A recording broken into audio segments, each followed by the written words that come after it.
Hello everyone. दोस्तों, आज हम लोग इन्वायरमेंट एंड इकोलॉजी के एक नए टॉपिक के लेकर यहाँ पे आए हैं। और आज के टॉपिक का नाम बेसिकली है ऑर्गेनाइजेशंस एंड इंस्टीट्यूशंस।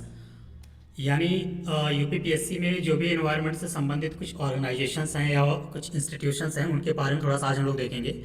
ये टॉपिक मैं पहले ही आपको बता दे रहा हूँ कि थोड़ा फैक्चुअल नेचर का होगा। ओके, इसमें समझाने के लिए बहुत कुछ नहीं होगा, बट ये टॉपिक फैक्चुअल होने के कारण इंपॉर्टेंट हो जाता है, क्योंकि एज इट इज़ अगर आएगा तो एज इट इज़ आ जाएगा। ओके, इसमें कुछ सवाल ऐसे होंगे जो कि मैच कराने को हैं, कुछ डायरेक्ट हैं कि किस ईयर में बने थे, कुछ का हेडक्वार्टर पूछ लेगा। तो इस तरीके का है। फंक्शन रेयरली इसमें पूछता है, लेकिन फंक्शन भी मैं आपको बताऊंगा। जहाँ जहाँ भी फंक्शन जरूरी है उस चीज़ के फंक्शन को मैं बताऊंगा। ये भी सवाल पूछ लेता है कि किस मिनिस्ट्री के अंतर्गत ये आता है। तो ये कुछ मोटे तौर पे अगर 4-5 वैरायटी है, टाइप्स आप कह लीजिए इस सवाल के। ओके, तो एक एक करके हम लोग सॉल्व करने की कोशिश करते हैं और जो भी कॉन्सेप्ट उसमें आएगा उसको हम समझने की भी कोशिश करेंगे। तो आज के टॉपिक का पहला सवाल है, ये कह रहा है स्टूडेंट कि national Environmental Engineering Research institute, national Environmental Engineering Research institute, इसे अगर शॉर्टकट में कहें तो इसका नाम है नेरी। ओके, तो नेरी के बारे में बेसिकली पूछ रहा है कि इट इज सिचुएटेड एट, ये कहाँ पे सिचुएटेड है बेसिकली। तो ऑप्शन दे रखा है Bengaluru, Hyderabad, Nagpur and New Delhi. Okay, तो National Environmental Engineering Research Institute के बारे में थोड़ा सा बेसिक हम लोग जान लेते हैं, फिर सवाल पे आते हैं। ओके, तो बेसिकली अगर देखा जाए तो नेरी जो है एक तरीके का क्या है, रिसर्च इंस्टीट्यूट है, रिसर्च इंस्टीट्यूट। ओके, अगर इसके इस्टेब्लिशमेंट की अगर हम लोग बात करें तो इसको इस्टेब्लिश किया गया था, ये ईयर आपको ध्यान रखना है क्योंकि ये इंपॉर्टेंट है। इस्टेब्लिश्ड इन 1958, 1958 में इसको इस्टेब्लिश किया गया था। और इसको इस्टेब्लिश करने के बाद इसका हेडक्वार्टर जो बनाया गया था वो नागपुर में बनाया गया था। नागपुर महाराष्ट्र में है। ओके, तो ये पॉइंट आप ध्यान में रखिएगा कि नेरी का जो हेडक्वार्टर है वो नागपुर में बनाया गया है। यह एक तरीके का रिसर्च इंस्टीट्यूट है। इसको इस्टेब्लिश किया गया था 1958 में। और जब 1958 में इसको बनाया गया था, इसका नाम नेरी नहीं था, इसका नाम था उस समय central public health engineering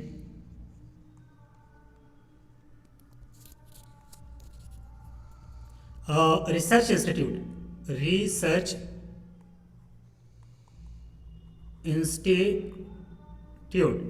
okay, CPHERI।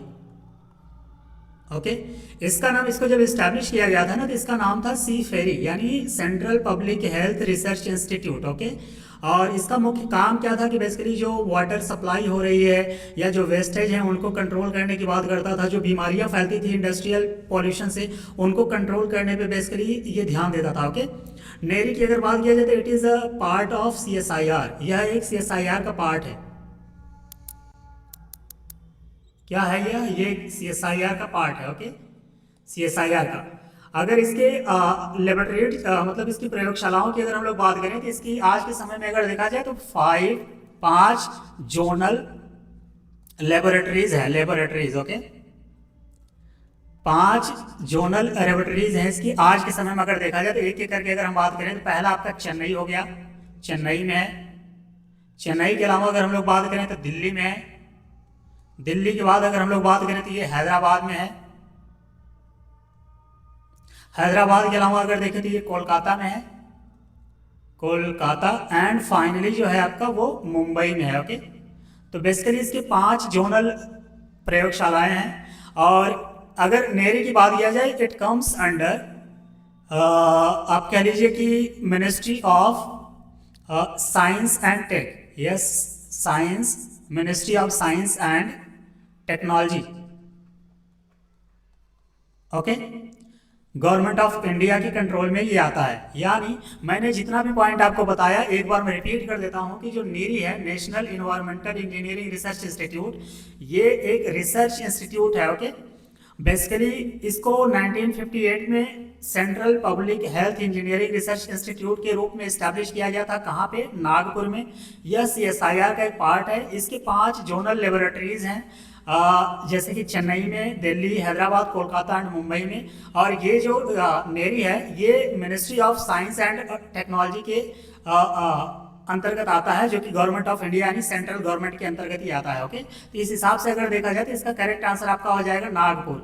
एक ट्रिक याद रखिएगा, नेरी इज इक्वल टू नागपुर, यानी यहाँ यन है, यहाँ भी आपका वो है, नेरी जो है आपका नागपुर में है। ओके, अगले सवाल पे चलते हैं। अगला सवाल कह रहा है स्टूडेंट की द हेडक्वार्टर ऑफ WMO यानी वर्ल्ड मेट्रोलॉजिकल ऑर्गेनाइजेशन, इसे शॉर्टकट में WMO कहते हैं। ओके, यानी विश्व मौसम विज्ञान संगठन। अगर इसके हेडक्वार्टर की बात किया जाए तो ऑप्शन दे रखा है जेनेवा, रोम, सिडनी, टोक्यो। तो इसका करेक्ट आंसर हो जाएगा जेनेवा, जो कि स्विट्जरलैंड में एक जगह है।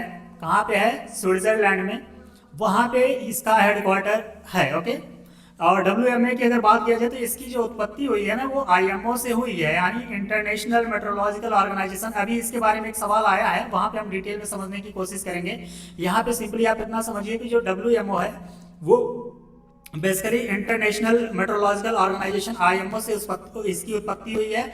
और कब हुई थी? तो आपका 1873 में इसकी उत्पत्ति हुई थी। और बेसिकली इसका काम क्या था IMO का? तो इसका काम था कि मौसम संबंधी जानकारी को आदान प्रदान करना। ओके, यानी उसको इजी बनाना, उसको सुविधाजनक बनाने के लिए इसका काम किया जा रहा था, इसको इस्टेब्लिश किया गया था। तो हेडक्वार्टर कहाँ पे इसका WMO का? मैंने आपको बता दिया, ऑप्शन नंबर 1 जिनेवा, जिनेवा में इसका एस्टेब्लिशमेंट किया गया है, इसके हेडक्वार्टर का। अगले सवाल पे चलते हैं। अगला सवाल कह रहा है student, the headquarter of UNEP is located in. सबसे पहले ये तो यूनेप का फुल फॉर्म जान लीजिए, United Nations environment programme. Okay, UNEP,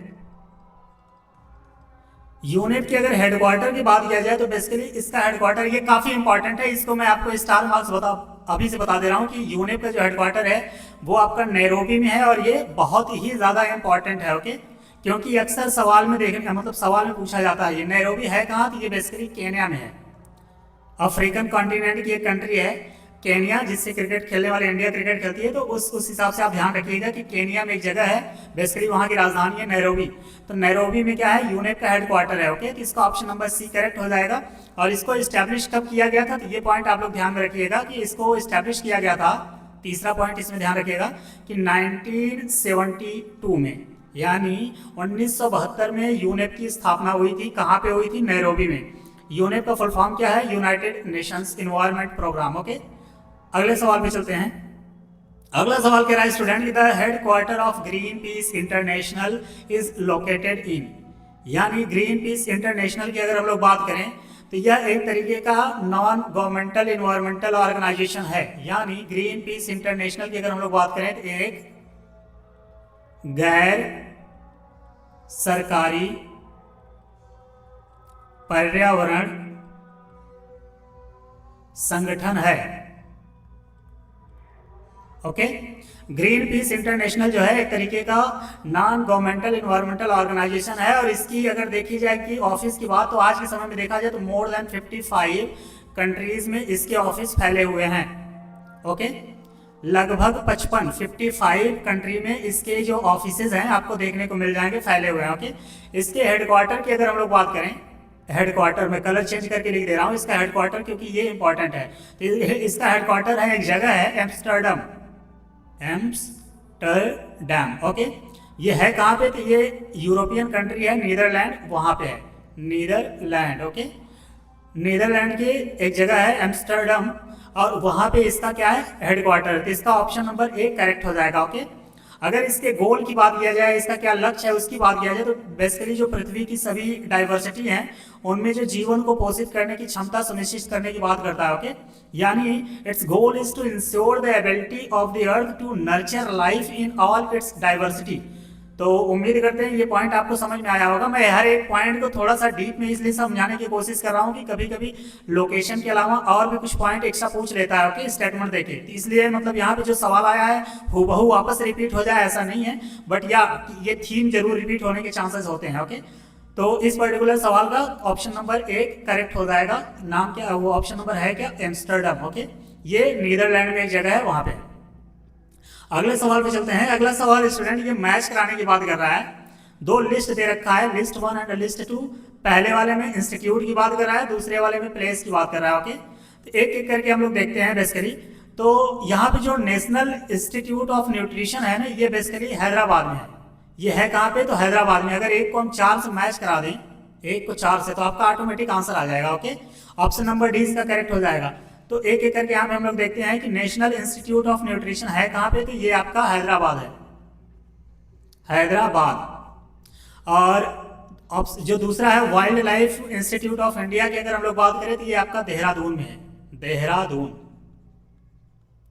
okay, national institute of Ayurveda की अगर हम लोग बात करें तो ये आपके जयपुर में है। जयपुर कहाँ पे है? राजस्थान में है। ओके, ये राजस्थान में है। और देहरादून आपका उत्तराखंड में है।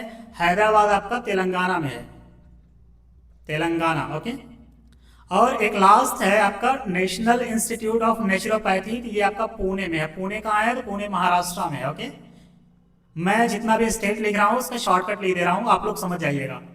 तो 4 हैं, चारों मैंने आपको बता दिया। उस हिसाब से अगर आप मैच कराएंगे तो आपका करेक्ट आंसर आपका आ जाएगा ऑप्शन नंबर डी। ओके, अगले सवाल पे चलते हैं। यहाँ पे पूछ रखा है स्टूडेंट कि which one of the following is not correctly matched, इनमें से कौन सा करेक्टली मैच नहीं है? तो एक एक करके देखते हैं। पहला कह रहा है कि सेंटर फॉर इकोलॉजिकल साइंस, ये बेंगलुरु में है, तो ये बिल्कुल सही है। Wild life institute of India, अगर ऑप्शन बी की बात करें, wild life institute of India, ये देहरादून की बात कर रहा है, ये भी सही है। Okay, Indian institute of forest management की अगर हम लोग बात करें तो ये कोलकाता में नहीं है। Indian institute of forest management आपका है कहाँ? तो ये भोपाल में है, जो कि एमपी में है। Okay, Bhopal MP, Madhya Pradesh. कौन सा? Indian institute of forest management की अगर हम लोग बात करें तो ये भोपाल में। ओके, लास्ट वाला दे रखा है GB Pant institute of Himalayan environment and development, ये अल्मोड़ा में है, जो कि उत्तराखंड में है, बिल्कुल सही है। ओके, तो ये भी स्टेटमेंट आपका ऑप्शन नंबर सी इसका सही हो जाएगा, क्योंकि पूछा है कौन सा करेक्टली मैच नहीं है। ओके, नॉट करेक्टली पूछा है, तो आपका करेक्ट हो जाएगा ऑप्शन नंबर सी, क्योंकि ये कोलकाता में नहीं है, ये भोपाल में है। अगले सवाल पे चलते हैं।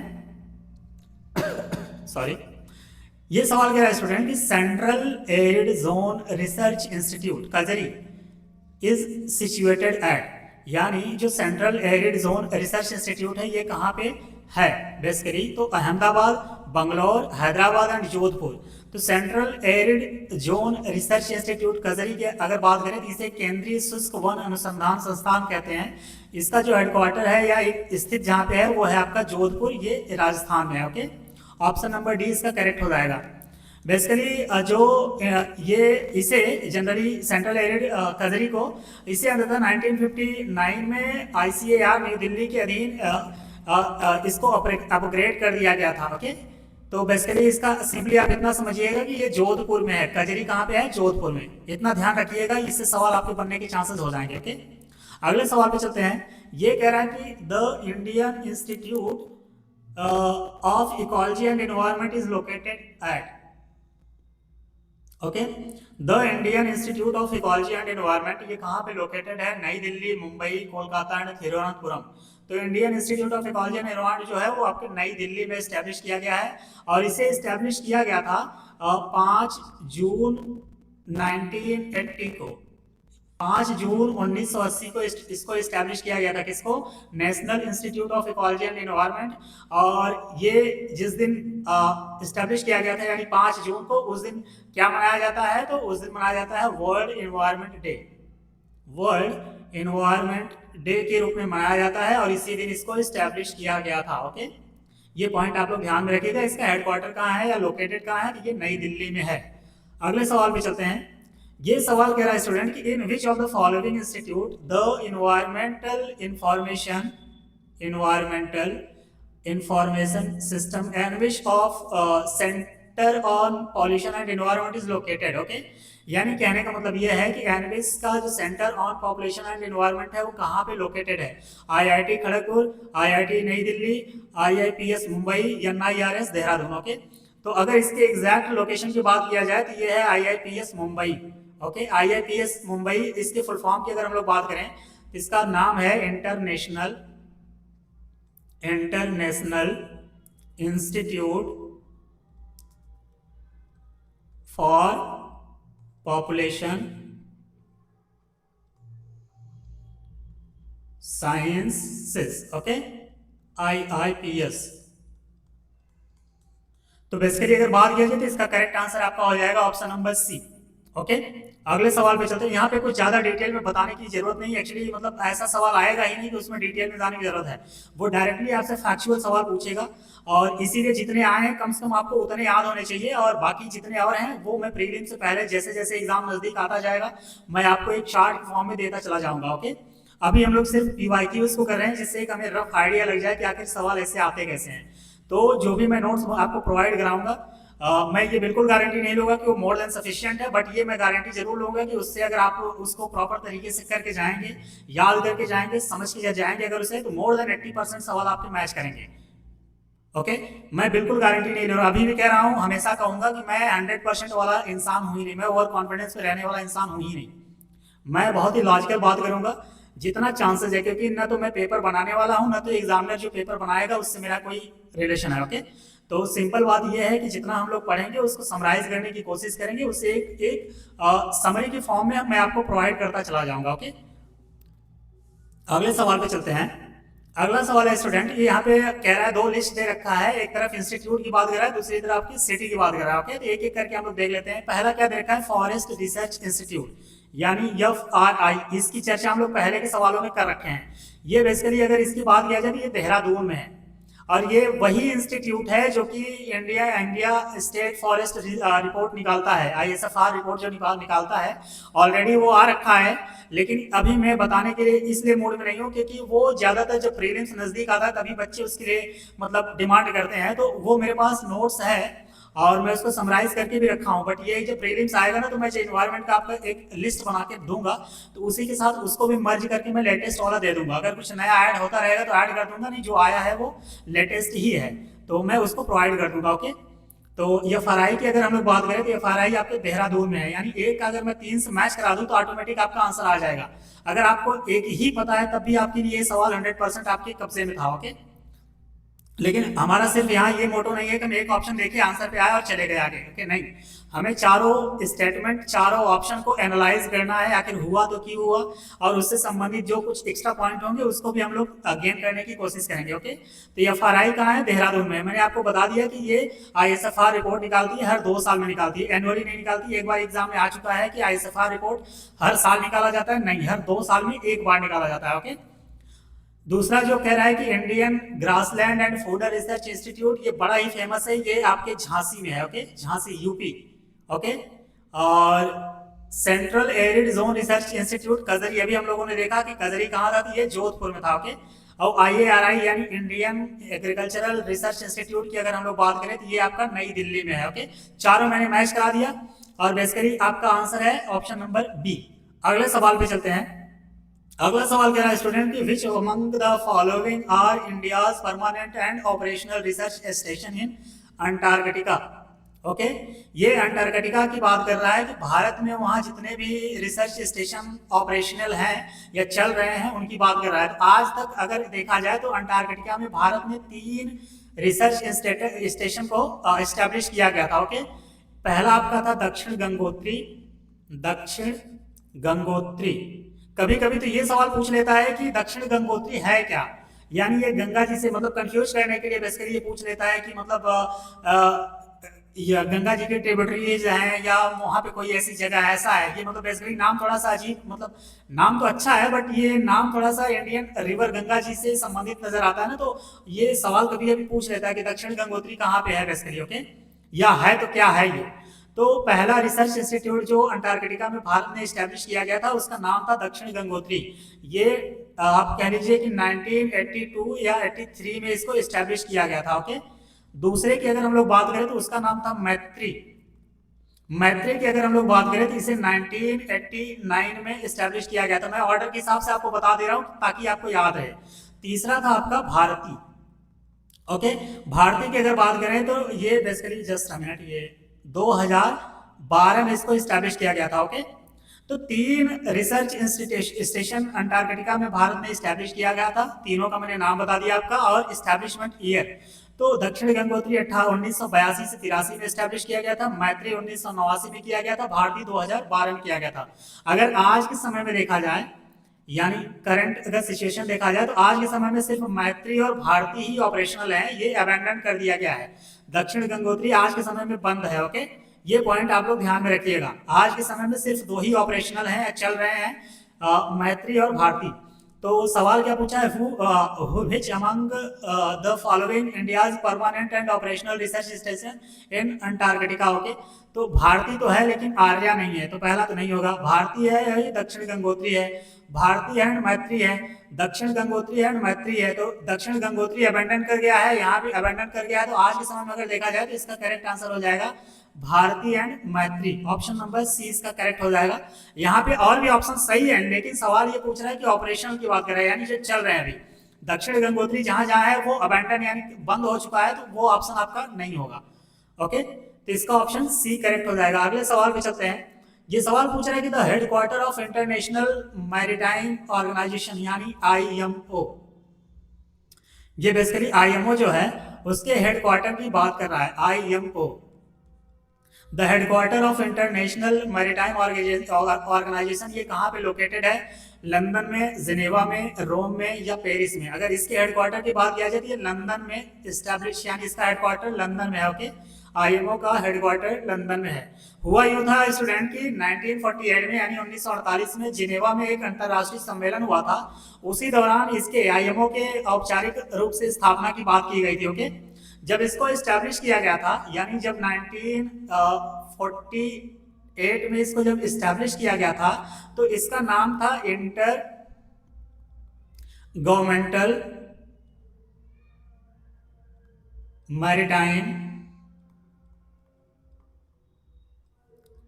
Consultative organization. ओके, इसका शॉर्टकट नाम है IMCO। ओके, लेकिन यही आगे चल करके 1982 में 1982 में इसे IMO के नाम से जाना जाने लगा। कहने का मतलब ये है कि जो IMO है इसका नाम IMO 1982 में पड़ा, लेकिन ये इस्टेब्लिश किया गया था 1948 के दौरान। ओके, लेकिन उस समय इसका नाम दूसरा था, intergovernmental maritime consultative organization. Okay, तो ये इसका कुछ बेसिक फीचर था। ये काम क्या करता है? बेसिकली यह एक तरीके का यूनाइटेड नेशन का स्पेशलाइज्ड ऑर्गेनाइजेशन है या एजेंसी है। स्पेशलाइज्ड एजेंसी है किसका? यूएन का, यूनाइटेड नेशन का। ओके, यह बेसिकली इंटरनेशनल जो शिपिंग होती है उसकी सेफ्टी के लिए बात करता है, उसकी सिक्योरिटी की बात करता है, एनवायरमेंटल परफॉर्मेंस की बात करता है, जो कि एक ग्लोबल स्टैंडर्ड सेटिंग अथॉरिटी के रूप में काम करता है। ओके, इसके मुख्य भूमिका की अगर बात किया जाए आज के समय में, तो ये शिपिंग इंडस्ट्री के लिए एक रेगुलेटरी फ्रेमवर्क तैयार करता है जिसे यूनिवर्सली अपनाया और लागू किया जा सके। ओके, तो बेसिकली यही इसका थोड़ा बेसिक काम, बेसिक तो नहीं कहेंगे लेकिन बट ये इंपॉर्टेंट काम है, मैरीटाइम से रिलेटेड है। ओके, यानी शिपिंग से संबंधित इसके काम ज्यादातर देखने को मिलते हैं, लेकिन इसका हेडक्वार्टर कहाँ है? तो लंदन में है। ओके, इसका करेक्ट आंसर आपका हो जाएगा ऑप्शन नंबर ए। अगले सवाल पे चलते हैं। अगला सवाल क्या है स्टूडेंट की India's first national centre for maritime biodiversity. India's first national centre for marine biodiversity NCMB, ये है कहाँ? कि ये गुजरात में एक जगह है जामनगर, ये जामनगर में है। ओके, ये कहाँ है? गुजरात में। भावनगर भी आपका गुजरात में ही है, लेकिन ये जो सेंटर है ये वहां पे नहीं है। मुंबई आपको पता है, पुदुचेरी कहाँ है? तो ये कई 3 स्टेट में बेसिकली आपको देखने को मिलेगा। हम लोग जब ज्योग्राफी में लोकेशन की बात करेंगे तब हम लोग वहां पे समझने की कोशिश करेंगे। ओके, और इस केंद्र की अगर बात करें कि जो national centre for marine biodiversity है, इसका मुख्य उद्देश्य क्या है? तो जो कोस्टल एरिया है ना, ये बेसिकली इसकी मेन उद्देश्य यानी इसकी एम की अगर हम लोग बात करें तो ये कोस्टल एरिया की बायोडाइवर्सिटी की रक्षा करता है, यानी प्रोटेक्ट करता है। बायोडाइवर्सिटी की रक्षा करता है। ओके, कोस्टल एरिया की बायोडाइवर्सिटी की ये रक्षा करता है, और ये कहाँ पे लोकेटेड है? ये जामनगर में है। ओके, तो उम्मीद करते हैं स्टूडेंट ये लेक्चर आपको पसंद आया होगा, और इसी तरीके से ये सीरीज कंटिन्यू रहेगी, बस आप लोगों का मोटिवेशन चाहिए। कमेंट सेक्शन में जाके आप कुछ भी जो भी आपको इन्फॉर्मेटिव लगता हो उसके बारे में बता सकते हैं, या इसमें कुछ इम्प्रूवमेंट करने की जरूरत है उसके बारे में आप बता सकते हैं। ओके, तो अगर आप लोग पूरा वीडियो देखते हैं तो ये भी बताइएगा कि अगला सीरीज में, मतलब इस सीरीज के अगले जो, क्योंकि इन्वायरमेंट अब खत्म होने की कगार पे है, तो अगला जो सब्जेक्ट है मैं किसका लेके आऊँ, इंडियन पॉलिटी का या इंडियन मतलब ज्योग्राफी का। ओके, तो आप ध्यान से, मतलब आपको जो इंटरेस्टेड लगे या जो अच्छा लगे उसके बारे में आप बताइएगा। तो अगर मैं कमेंट पढ़ूंगा तो मैं, ऑब्वियस सी बात है, वही स्टार्ट करूंगा जो आप लोग मुझे सजेस्ट करेंगे। ओके, तो आप सभी लोग यहाँ तक बने रहे इसके लिए बहुत बहुत धन्यवाद। मिलते हैं नए लेक्चर में कुछ नए अच्छे प्यारे सवालों के साथ। ओके, तब तक के लिए बहुत बहुत शुक्रिया।